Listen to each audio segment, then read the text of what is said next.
Hi friends, welcome to the Chanakya structures. మనం ఈ వీడియోలో స్టాక్ మార్కెట్లు వానపాములాగా కదిలాయి కదా, మరి ఫర్దర్గా మూమెంట్ ఏంటి, నిఫ్టీ బ్యాంక్ నిఫ్టీ చార్ట్స్ ఏం చెప్తున్నాయి, ఆ విషయాల గురించి చూద్దాం.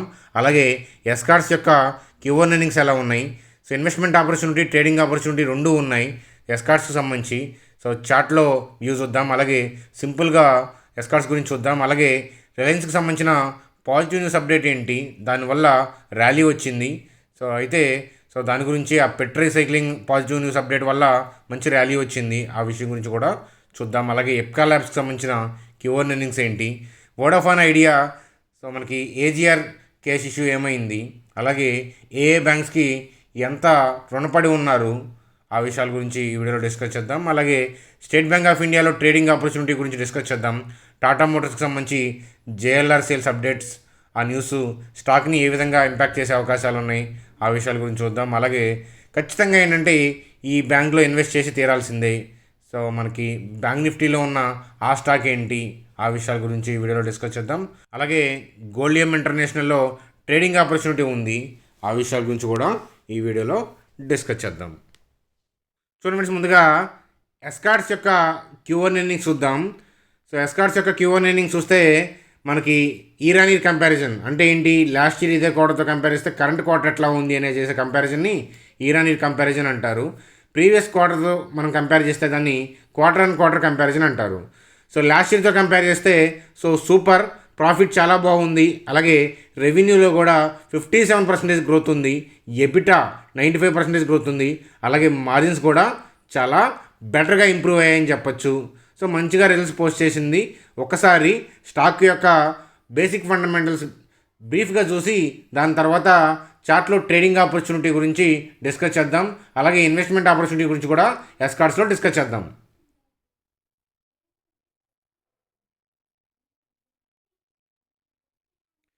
చూడండి ఫ్రెండ్స్, మనకి ఎస్కార్ట్స్ యొక్క సేల్స్ చూస్తే కనుక లాస్ట్ 10 ఇయర్స్లో కన్సిస్టెన్స్గా గ్రోత్ అయిన కంపెనీ అనమాట సేల్స్ పాయింట్ ఆఫ్ వ్యూలో.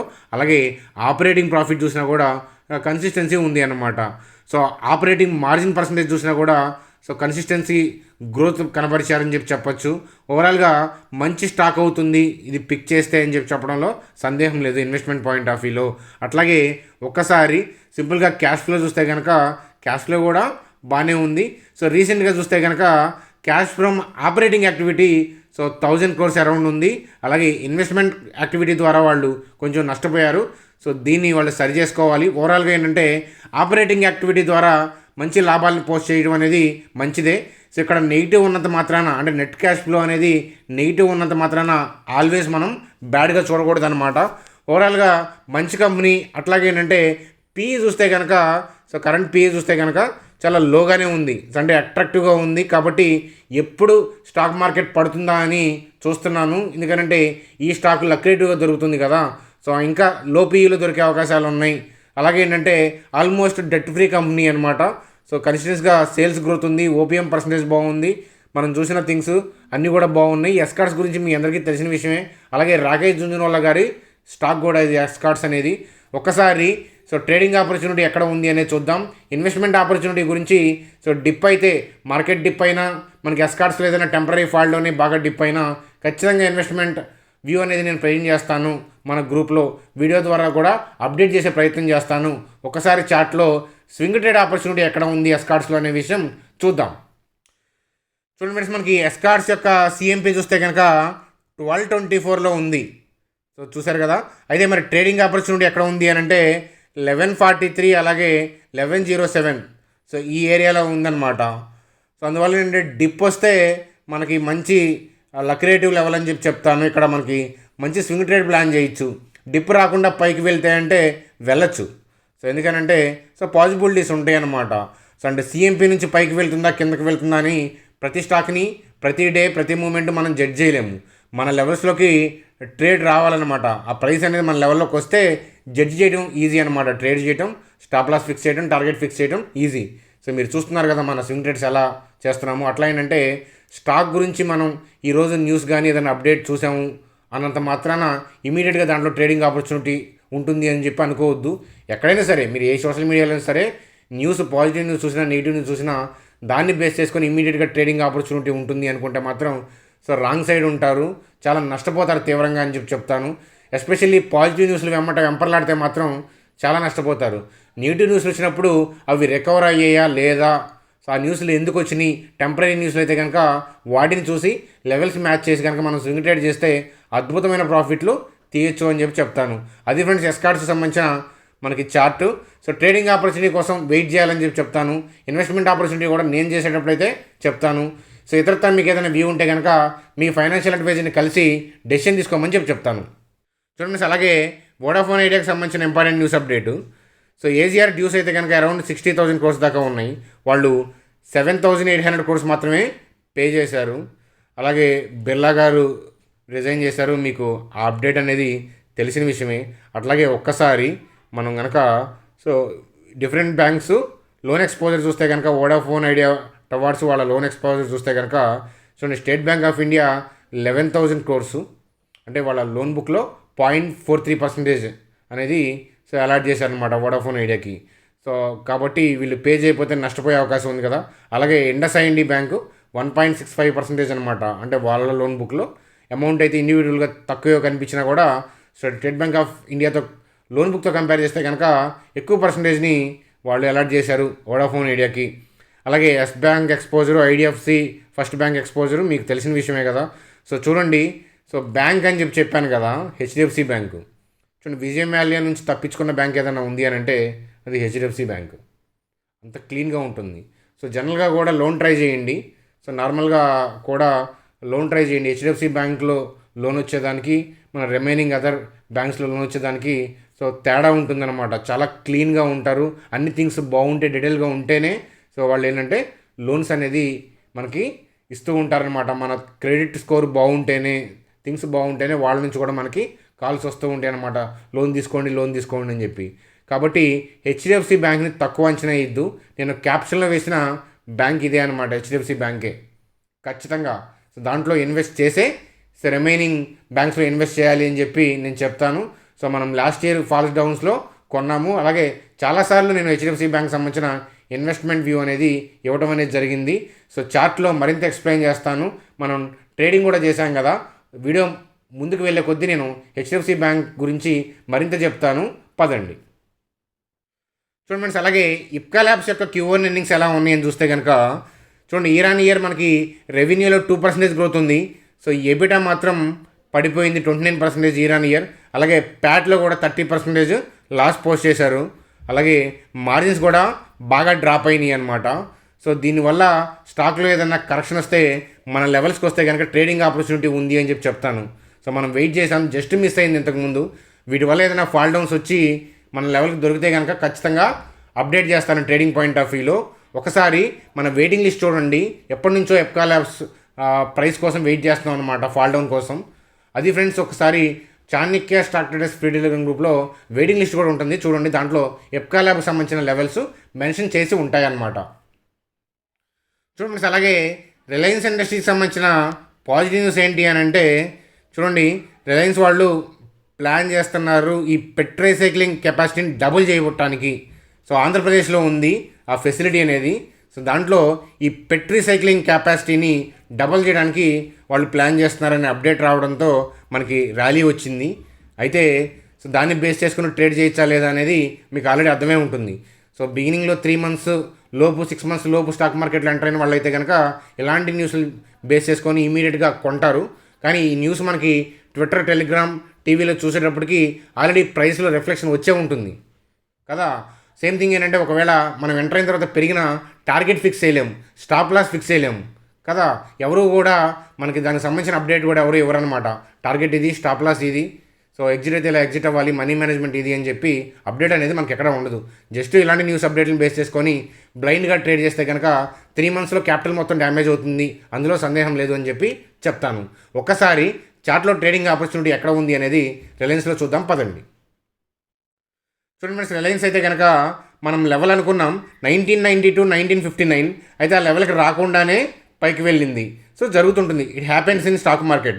అయితే ఏదైనా ఫాల్ డౌన్స్ వస్తే సో 1992, 1915 లెవెల్లో ఉన్న బై ఆర్డర్స్ అంతే ఉంటాయి. కాబట్టి ఖచ్చితంగా రీట్రేస్మెంట్స్ వస్తే కనుక నేను ట్రేడ్ ప్లాన్ చేస్తాను, అలాగే మీకు కూడా పబ్లిక్గా అప్డేట్ చేస్తాను అని చెప్పి చెప్తాను. అది ఫ్రెండ్స్ ట్రేడింగ్ ఆపర్చునిటీ అని చెప్పి చెప్తాను. రిలయన్స్కి వచ్చిన ఇబ్బంది అయితే ఏమీ లేదు. సో బయర్ లేకపోతే డ్రాప్ అవుతూ ఉంటాయి, పెరుగుతూ ఉంటాయి. స్టాక్ మార్కెట్లో సహజమైన విషయం అనమాట పడిపోవడం పెరగడం అనేది. స్టాక్ అనేది కదలకుండా ఏమి ఉండదు. అలాగే కంటిన్యూగా ఏ స్టాక్ కూడా పైకి వెళ్ళదు, కంటిన్యూగా ఇది కూడా డౌన్కి వెళ్తాను అనమాట. కాబట్టి సహజమైన విషయాన్ని అసహజంగా పెరిగినప్పుడు కొనటం, పడిపోయినప్పుడు అమ్మేయటం ఇలాంటివి చేస్తుంటారు అన్నమాట రీటైల్ పీపుల్. జనరల్గా కామన్ సెన్స్గా మనం అర్థం చేసుకోవాల్సిన విషయం ఏంటంటే స్టాక్ మార్కెట్ కిందకి పైకి వెళ్తూనే పైకి వెళ్తుందనే విషయం.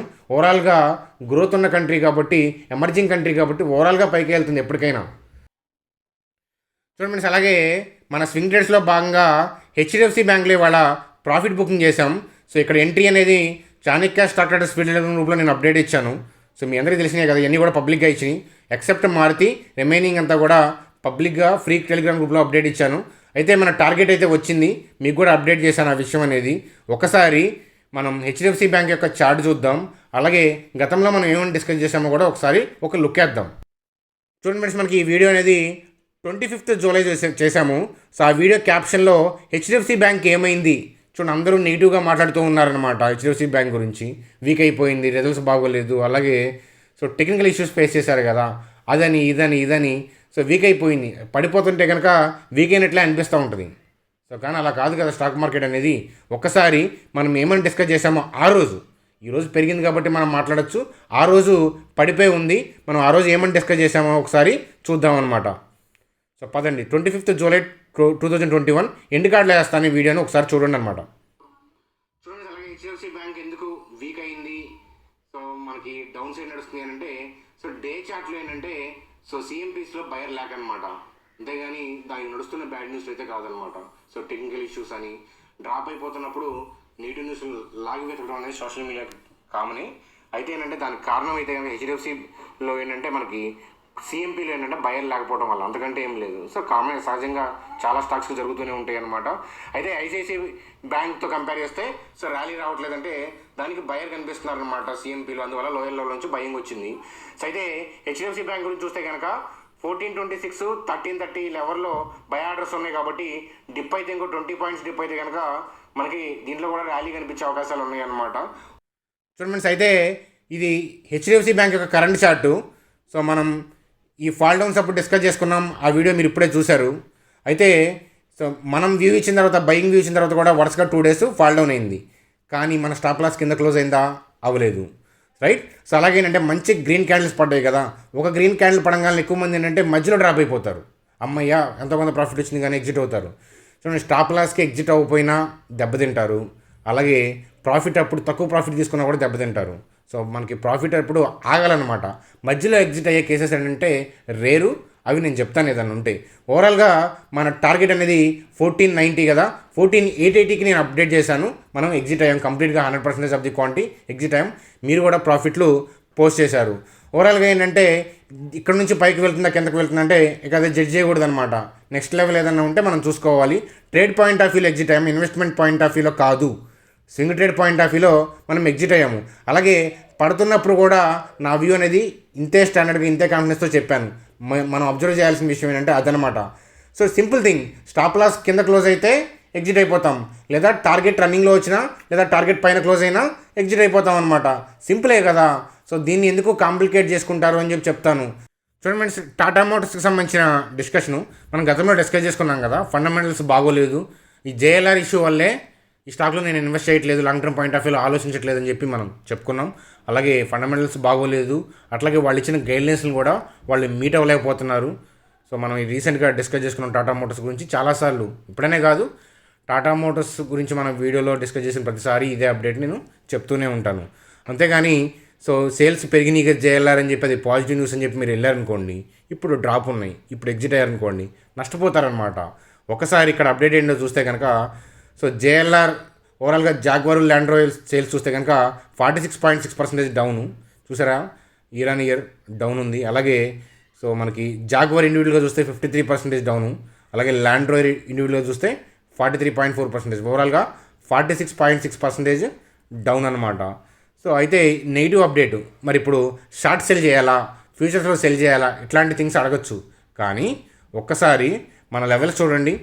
సో మన వెయిటింగ్ లిస్ట్లో ఇచ్చిన లెవెల్స్, టాటా మోటార్స్ సంబంధించిన లెవెల్స్ చూసారా, హోల్డ్ చేస్తుంది. అంటే బ్యాంక్స్, ఇన్స్టిట్యూషనల్ ఇన్వెస్టర్స్ ఏదైతే బై చేస్తున్నారో, బ్యాడ్ న్యూస్ వచ్చినా, ఎట్లాంటి థింగ్స్ వచ్చినా కూడా అవి అంత సామాన్యంగా బ్రేక్ అవ్వవు. మనం ఎందుకు ఎంటర్ అవ్వలేదు టాటా మోటార్స్లో అంటే, సో M&Mలో మంచి ఆపర్చునిటీ ఉంది, మారుతిలో మంచి ఆపర్చునిటీ ఉంది, ఫండమెంటల్గా స్ట్రాంగ్గా ఉన్నాయి కదా అవి. అందువల్ల అదే సెక్టార్లో 2 స్టాక్స్లో మనం ట్రేడింగ్ పాయింట్ ఆఫ్ వ్యూలో ఉన్నప్పుడు why should we think about the Tata motors అనే పాయింట్ ఆఫ్ వ్యూలో మనం ట్రేడ్ ప్లాన్ చేయలేదు. అయితే నా వ్యూ, టార్గెట్ ఎంత, స్టాప్ లాస్ ఎంత అనే వ్యూ అనేది డీమ్యాట్ గ్రూప్లో పోస్ట్ చేశాను. అయితే మిమ్మల్ని ట్రేడ్ చేయొద్దు అనే పాయింట్ ఆఫ్ వ్యూలో కూడా హెచ్చరించడం అనేది జరిగింది. అలాగే గోల్డియం ఇంటర్నేషనల్ స్టాక్లో ట్రేడింగ్ ఆపర్చునిటీ ఉంది. ఎక్కడ అంటే చూడండి, మల్టిపుల్ లెవెల్స్ అయితే మ్యాచ్ అవుతున్నాయి. అయితే ఏంటంటే స్ట్రాంగ్ లెవెల్ అయితే కనుక 483, 497లో ఉందన్నమాట. సో అక్కడ దాకా వస్తుందా అని అంటే చాలా జడ్జి చేయలేం. అట్లాంటి ప్రిడిక్షన్స్ నేను చేయను అనమాట. సో ఇక్కడికి రావాలే కానీ మంచి ట్రేడింగ్ ఆపర్చునిటీ ఉంది. ఇక్కడికి రాకుండా పైకి వెళ్ళిపోతే ఏంటంటే అది జడ్జ్ చేయలేం. చూడండి, దీన్ని బేస్ చేసుకొని ఎవరైనా టార్గెట్ ఇస్తున్నారా? సో 700కి వెళ్తుంది, 750కి వెళ్తుంది, 800కి వెళ్తుంది, స్టాప్ లాస్ అయితే ఇక్కడ అని చెప్పి ఎవరైనా మనం గైడెన్స్ ఇవ్వగలుగుతున్నారా? ఇవ్వలేరనమాట. అలా కష్టం అనమాట. ఎందుకంటే హైకి వెళ్తున్నప్పుడు ఎక్కడి దాకైనా వెళ్ళొచ్చు. అందువల్ల ఏంటంటే డిప్ అయితే సో బై ఆర్డర్స్ ఎక్కడ ఉన్నాయి అనేది మనం చెప్పొచ్చు. ఏదైనా టెంపరీ ఇష్యూ వల్ల కనుక డిప్ అయితే, ఎక్స్టర్నల్ ఫ్యాక్టర్స్ వల్ల డిప్ అయితే ఈ లెవెల్లో ట్రేడింగ్ ఆపర్చునిటీ ఉంది. సో కాబట్టి అలర్ట్ పెట్టుకొని 497, 483కి వచ్చినప్పుడు నాకు అప్డేట్ చేయండి. మీకు ఖచ్చితంగా ఏంటంటే నా swing trade entry, exit, stop loss ఎట్లాగా అనేది అప్డేట్ చేయడం అనేది జరుగుతుంది. అది ఫ్రెండ్స్ గోల్డియం ఇంటర్నేషనల్ యొక్క ట్రేడింగ్ ఆపర్చునిటీ అనమాట. ఖచ్చితంగా వెయిట్ చేయాలని చెప్పి చెప్తాను ఫ్రెండ్స్. అలాగే నిఫ్టీలో ట్రేడింగ్ ఆపర్చునిటీ వానపాములాగా కదిలింది అని చెప్పాను కదా. సో ముందుకి వెనక్కి అంటే సాగుతున్నట్లు, అలాగే కంప్రెస్ అవుతున్నట్లు. సో అలా సాగింది. రీజన్ ఏంటంటే ఎక్స్పైరీ కావచ్చు. అట్లాగే ఏంటంటే సో ఇక్కడ నుంచి బై చేసుకుంటూ వచ్చారు కాబట్టి సగం ప్రాఫిట్ బుకింగ్ అనేది వాళ్ళు చేసుకున్నారనమాట. సో కాబట్టి వెయిటింగ్ ఫర్ ద ట్రెండింగ్ మూవా, డౌన్ సైడ్ వెళ్తుందా అనేది ఈ క్యాండిల్ని బేస్ చేసుకొని చెప్పలేమన్నమాట. కాబట్టి వెయిట్ అండ్ వాచ్ అని చెప్తాను. ఓవరాల్గా మనకి ట్రేడింగ్ ఆపర్చునిటీ అయితే సో ఈ లెవెల్లో ఉంది. సో డిప్ వస్తేనే బాగుండు అని చెప్తాను. సో ఇక్కడ నుంచి పైకి వెళ్తే వెళ్ళనివ్వండి. సో రీట్రేస్మెంట్స్ వచ్చినప్పుడే మనం స్వింగ్ ట్రేడ్ ప్లాన్ చేద్దాం. ఒక ట్రేడ్ చాలు సరిగ్గా తగిలితే, అంతేగాని ఎక్కువ నెంబర్ ఆఫ్ ట్రేడ్స్ చేయడం వల్ల మనకేమీ ఎక్కువ ప్రాఫిట్లు ఏమి రావు. సో అన్నెసరీగా బ్రోకరేజ్ జనరేట్ అవుతుంది, అన్నెసరీగా లాస్లు వస్తూ ఉంటాయి అన్నమాట. సో అది ఫ్రెండ్స్ మనకి నిఫ్టీకి సంబంధించిన అప్డేట్. బ్యాంక్ నిఫ్టీ గురించి, సో బ్యాంక్ నిఫ్టీ అయితే కనుక సో మనకి ఇక్కడ 34,757, 33,982. సో రీట్రేస్మెంట్ అయితే కనుక సో పడాలని కోరుకోండి. రీట్రేస్మెంట్ అయితే కనుక ఈ లెవెల్లో స్వింగ్ ట్రేడ్ ఆపర్చునిటీ ఉంది.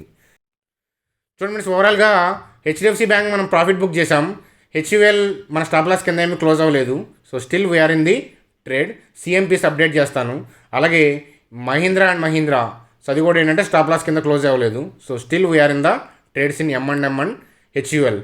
సో ఒక ట్రేడ్ క్లోజ్ చేశాం కాబట్టి సో ఆ సెక్టార్లో స్టేట్ బ్యాంక్ ఆఫ్ ఇండియాలో ఆపర్చునిటీ కనిపిస్తుంది. సో అందువల్ల ఏంటంటే సో స్టేట్ బ్యాంక్ ఆఫ్ ఇండియాలో ఆపర్చునిటీ గురించి నిన్నటి వీడియోలోనే మాట్లాడాను. అలాగే వెయిటింగ్ లిస్ట్లో లెవెల్స్ యాడ్ చేయడం అనేది జరిగింది. నా ఎంట్రీ అనేది మీకు టెలిగ్రామ్ గ్రూప్లో అప్డేట్ చేస్తాను. సో అది ఫ్రెండ్స్ మనకి మన స్వింగ్ ట్రేడ్స్ అనమాట. సో ఖచ్చితంగా చూసారా మనం ఎలా హోల్డ్ చేస్తున్నామో అట్లా ఆలోచించాలి అని చెప్పి చెప్తాను. చూడండి ఫ్రెండ్స్, మరి ఇక్కడ దాకా ఓపిక్గా వీడియో చూసారంటే సో ఖచ్చితంగా నచ్చే ఉంటుంది. సో కాబట్టి నచ్చితే లైక్ చేయండి. అలాగే సబ్స్క్రైబ్ చేయటం, బెల్ ఐకాన్ క్లిక్ చేయడం మర్చిపోవద్దు కొత్త వాళ్ళు. అలాగే మీ ఒపీనియన్స్ ఏంటి కామెంట్ చేయండి. అలాగే మంచి క్వాలిటీ స్టాక్స్ ఏదన్నా కరెక్షన్లో డిప్ అయితే కనుక వాటిని కూడా ఈ వీడియోలో కామెంట్ చేయండి, మనం చూద్దాము. మీ కామెంట్స్ నుంచి ఏదన్నా స్టాక్స్ని పిక్ చేసి మీకు చూపిస్తాను ట్రేడ్ ఎలా సక్సెస్ చేయాలనేది. మనతో ట్రావెల్ చేయాలనే ఉద్దేశం ఉంటే కనుక సో ఇక్కడ ఉన్న జెరోదా, అబ్స్ట్రాక్స్, ఏంజల్, ఎల్ఐస్ బ్లూ దేని ద్వారా అయినా సరే అకౌంట్ ఓపెన్ చేసి సో మీ ఐడిని పంపించి మాతో ట్రావెల్ చేసే ఉద్దేశం ఉంటే కనుక సో మీకు కంప్లీట్గా ఇన్వెస్ట్మెంట్ వ్యూస్, మరిన్ని ట్రేడింగ్ వ్యూస్, అలాగే మేము అప్పుడప్పుడు వీకెండ్స్ కండక్ట్ చేసే సెమినార్స్, వెబినార్స్ మీరు అటెండ్ అవ్వచ్చు ఫ్రీగానే అని చెప్పి చెప్తాను. మీకు ఇంట్రెస్ట్ ఉంటే కనుక సో ఐడిని సో కింద ఉన్న నెంబర్కి వాట్సాప్ చేయడం అనేది మర్చిపోవద్దు అని చెప్పి చెప్తాను. బాయ్ ఫ్రెండ్స్, మరో వీడియోలో కలుద్దాం. Good day.